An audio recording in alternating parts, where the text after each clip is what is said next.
اہم اور سبق آموز واقعہ ہے جو قرآن مجید اور دیگر اسلامی کتب میں تفصیل سے بیان کیا گیا ہے۔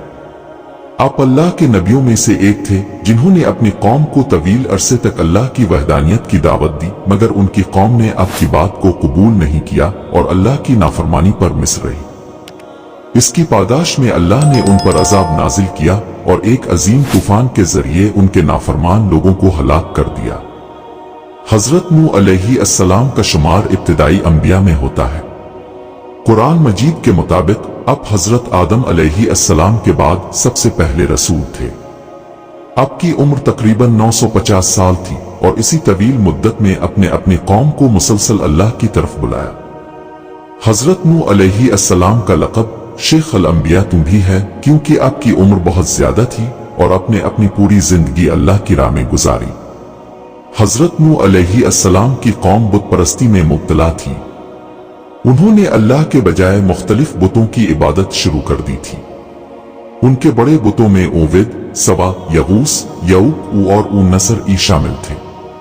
یہ بت ان لوگوں کے آباء و اجداد بڑے بزرگوں کی یادگار کے طور پر بنائے گئے تھے جن کی وفات کے بعد لوگ انہیں یاد رکھتے تھے۔ وقت گزرنے کے ساتھ ساتھ شیطان نے لوگوں کو اس بات پر آمادہ کیا کہ وہ ان بتوں کی عبادت کریں تاکہ ان کے بزرگوں کی برکتیں حاصل ہو سکیں۔ حضرت نوح علیہ السلام نے اپنی قوم کو اللہ کی وحدانیت کی طرف بلانا شروع کیا۔ آپ نے انہیں بتایا کہ اللہ کے سوا کوئی معبود نہیں اور اس کی عبادت ہی سب سے بڑی نیکی ہے۔ حضرت نوح علیہ السلام نے اپنی قوم کو برائیوں سے بچنے اور نیک اعمال کرنے کی ترغیب دی۔ آپ نے اپنی قوم کو یہ بھی بتایا کہ وہ دنیا کی زندگی کو آخرت کے مقابلے میں نہ دیکھیں بلکہ آخرت کی کامیابی کے لیے کوشش کریں۔ قرآن مجید میں حضرت نوح علیہ السلام کی دعوت کو مختلف مقامات پر بیان کیا گیا ہے۔ آپ نے اپنی قوم کو دن رات اللہ کی طرف بلایا مگر قوم نے آپ کی بات کو رد کر دیا اور آپ کا مذاق اڑایا۔ حضرت نوح علیہ السلام نے اپنی قوم کو بار بار اس بات سے ڈرایا کہ اگر وہ اللہ کی نافرمانی سے باز نہ آئے تو اللہ کا عذاب ان پر نازل ہوگا۔ حضرت نوح علیہ السلام کی قوم کے سردار اور بڑے لوگ آپ کی دعوت کو رد کرتے تھے۔ انہوں نے آپ پر الزامات لگائے اور کہا کہ آپ صرف ایک عام انسان ہیں اور آپ کی باتوں میں کوئی خاص بات نہیں ہے۔ وہ لوگ اپنے بتوں کی عبادت پر مصر رہے اور حضرت نوح علیہ السلام کو دھمکیاں دینے لگے۔ قرآن مجید میں سورۃ نوح میں حضرت نوح علیہ السلام کی قوم کی باتیں نقل کی گئی ہیں اور انہوں نے کہا کہ ہرگز اپنے معبودوں کو نہ چھوڑو اور نہ ود، سوا، یغوث، یعوق اور نصر کو چھوڑو۔ نوح 23۔